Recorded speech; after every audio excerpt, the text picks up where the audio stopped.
Welcome to Vlog 15, March 2023. British summertime has just started with the clocks going 1 hour ahead. I don't particularly like switching back and forth twice a year, and although maybe I would prefer to stay on British summertime all year round, I think I'd be quite happy even if we stayed on Greenwich Mean Time, the same as Universal Standard Time, throughout the year. This time round though, I seem to have been better prepared. Perhaps it has helped that it has taken place whilst I have some time off work. I was feeling fairly exhausted on Saturday, and so I fell asleep quite quickly. I've been managing now to get more than 7 hours sleep, which is much better than an average of 6 hours a night during the last week. We've just passed the Equinox, and I'm feeling optimistic with the prospect of warmer, more settled weather. After all the cold temperatures, hopefully we will get less rain and wind during the months ahead. In the news, there have been demonstrations taking place in France. The first visit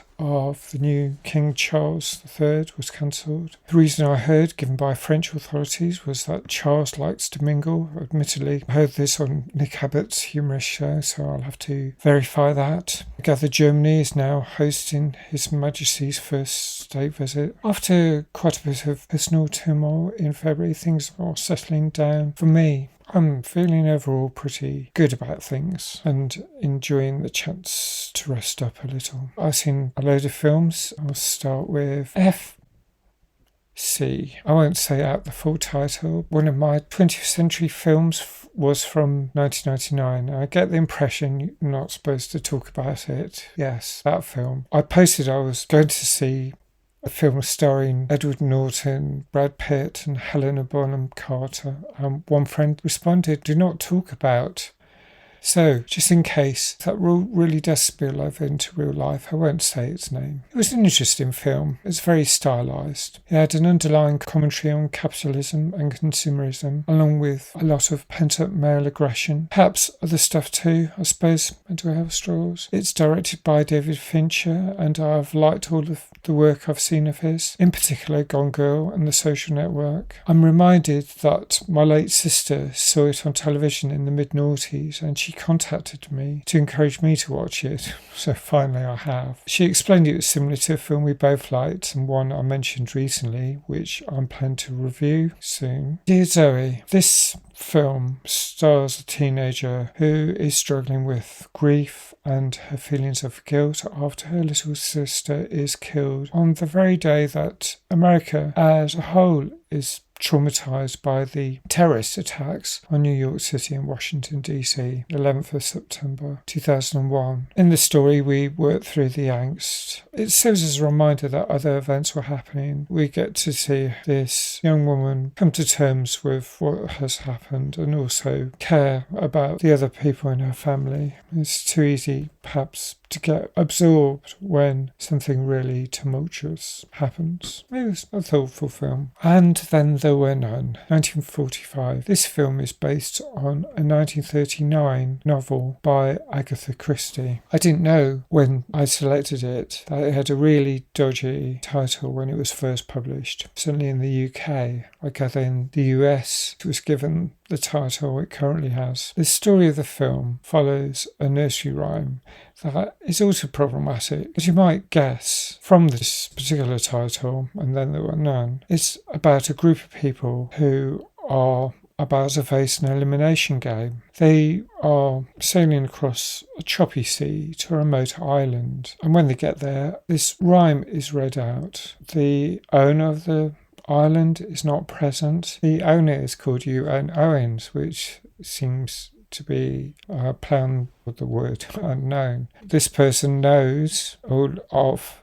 the members of the party, and there are various accusations of misdemeanors applied against all of them. They linger in the air as each person is picked off one by one. There's a lot of suspense. It seemed quite an intriguing plot. It's one I hadn't seen before. I'm glad they changed the title in this country. The Mob, 1951. I've liked a lot of film noir classics that I've seen over the last few years, but I didn't find this particularly memorable. It stars Broderick Crawford as Johnny D'Amico, a police officer who makes a blunder during a shooting. He seems to have let a murderer get away with it, so he's sent on a mission to New Orleans and puts himself at great risk and attempts to atone his mistake and put things right. Alto, 2015. This is the story of Frankie, a New Yorker who's obsessed with Italian culture. This obsession leads her into connection with the mob. It's light-hearted stuff though, nothing too threatening, and there's an added LGBTQ factor that adds to the humour in a kind of way. It sort of works. I remember laughing, finding it funny at times. I'm not really sure how it worked though. I suppose I was going along with the story and it was a fairly enjoyable film to watch. I've watched the trailer and kind of find it fairly cheesy, so I don't think perhaps I would enjoy it so much on a second viewing, but as a one-off. This is almost like the opposite of Cocaine Bear. When I saw that trailer after seeing the film, I thought, wow, I really enjoyed that, but this time I don't know if I'd recommend it. Clueless, 1995, shares the daughter of a wealthy lawyer. She goes to school in Beverly Hills and manages to persuade her teachers, through argument, into giving her better grades. Things seem to fall in place, but then her weaknesses come to the fore, along with those of her friends, and she has to grow up. She has quite a learning curve. I noticed some similarities to Mean Girls, and this film was released 9 years earlier, so it wins on originality. The Mean Girls description of high school cliques might be a little more stylish though. I'm guessing it's inspired by Clueless. Maybe there are other films in the intervening years. I really did enjoy it though. 65. In a galaxy far, far away, an advanced civilization is using their technology to explore space. There are only two characters really in this film, maybe three if you count Adam Driver's character's wife at the start and his alien daughter, who we first meet on a beach. He's about to go on a space mission after bidding farewell to his daughter and his wife. When he's on this trip in deep space, the spaceship hits a lot of debris and resulting damage leads to them crash landing onto an unknown planet, which happens to be the Earth. However, this is 65 million years ago when dinosaurs roam. That is the first threat. Then there is probably what all the debris was. It's part of a comet that is about to land on the Earth and change it forevermore as well. To start with, this pilot is not holding out much hope and he doesn't ask for a rescue mission, but then he finds a young girl who's perhaps 9 years old, I think, and she gives him some reason to fight and live on. The internet's homeboy. I don't think I'd heard of Aaron Schwartz until I watched this documentary about an impressive, intelligent young man who sadly died in his mid-20s after he focused his attention on social justice campaigns and ended up in a whole lot of trouble. His family and his friends describe his life and the eclipse of him as he grew up. It's a fascinating and both tragic and terrifying story, especially when it comes to the decisions made to prosecute him after he's caught on a CCTV camera in the basement room, changing a hard drive on a laptop that he's plugged into a university IT system. He was downloading material from JSTOR, I think, legal documents that he believed should be public domain. Many people have campaigned the charged for, even though no one knows exactly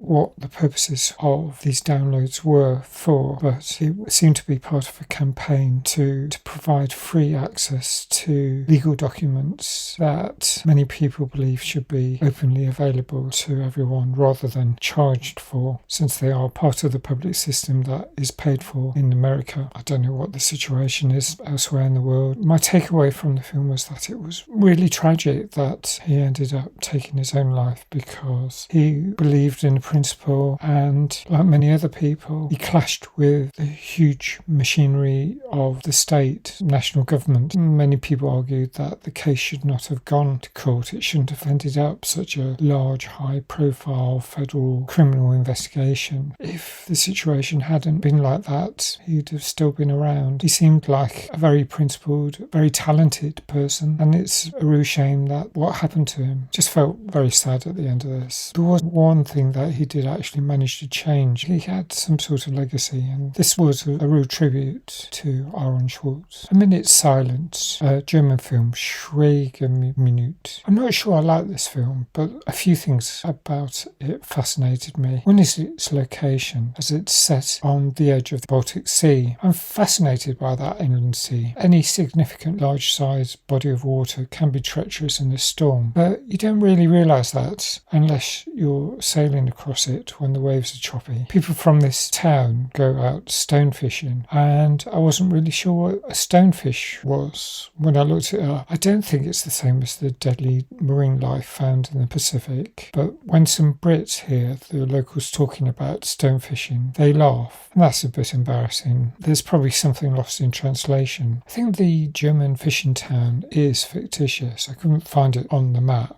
Anyway, in some respects, the population behave in a similar way to British fisherfolk, with their doughty respect of the sea. Stella spent some years teaching in England, in Leeds, but she has now returned to her hometown after some sort of difficulty, and she's starting a new term at the local school. Christian is a young man in his late teens, but definitely a few years younger than Stella, and he falls for her, and they start an illicit relationship. But things go wrong in a number of ways. In particular, the attitude of other people in the town. It's set sometime in the past, but I'm not really sure which decade. Late 20th century. At the start, we see Stella having an awful accident when she gets hit by the boom of the boat she's on, and she's thrown into the water. But what happens afterwards when Christian tries to rescue her is revealed much later on in the film. Get a Job, 2016. I thought I would like this film more than I actually did, mainly as it stars Anna Kendrick, Bryan Cranston and Miles Teller, all of them actors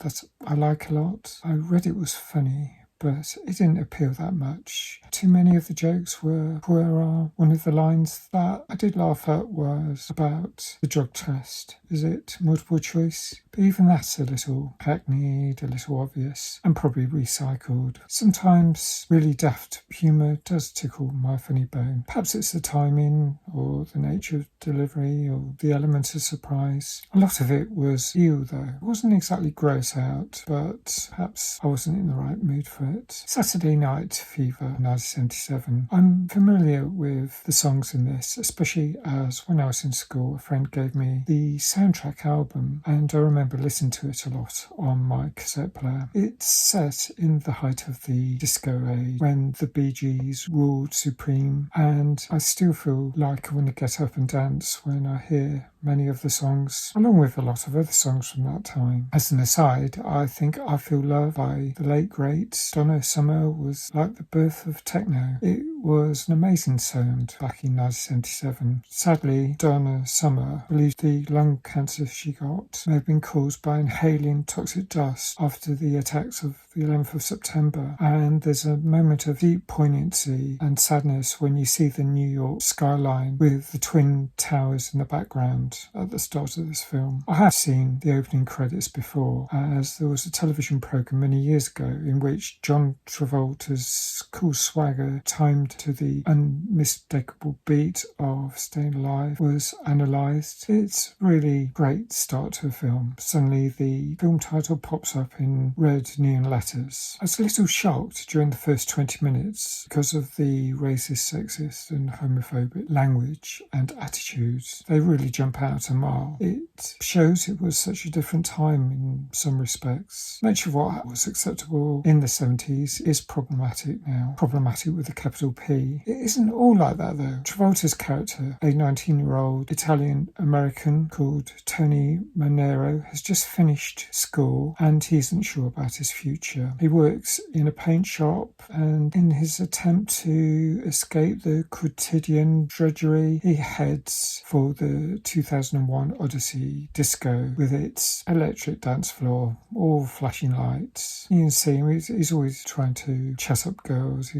When he's walking on the street, he's glancing backwards whenever a pretty woman walks by. But one night at the 2001 Odyssey, he spots Stephanie, and unlike the other women he approaches, she turns down his advances. While some of the elements of this story are a little predictable, there's the sort of West Side style gang rivalry going on against the Barracudas. There's some scenes also from the Verrazano Narrows Bridge, feel tense. When I was 30, I visited NYC. I remember I could see that across the bay. I perhaps would like to say more about this film at some point if I get a chance. Overall, I really liked it. I especially liked the way Stephanie rebuffs Tony Manero's advances. Finally, a guide to second date sex, 2019. This was some light-hearted, humorous fun revolving around the awkwardness of the early days of a relationship. Laura and Ryan are both on the rebound from terrible relationships when they meet in a bar, and as they seem to hit it off, they arrange to meet again. Laura is living at home with her mother, who picks up dating wisdom from a fellow on the YouTubes. Before she leaves the house, she gets doused in ocean breeze. Meanwhile, Ryan leans on his best mate for dating tips, and that might not be the wisest of moves. The orcs of early on in the film are compounded as the story develops, especially with the arrival of someone who really puts the cat amongst the pigeons. I really enjoyed this. It was funny. It was up there when it comes to British romantic comedies. Perhaps I don't think it would be as memorable as What's Love Got to Do with It, but it was pretty good fun. So the other films I've seen, I've reviewed separately. There's Rye Lane, which I will review separately in the next few weeks. Let me know what you think of these films if you've seen them. Please subscribe, please comment. Let me know what you think about any of the films if you've seen them. As always, thanks for watching. Bye for now.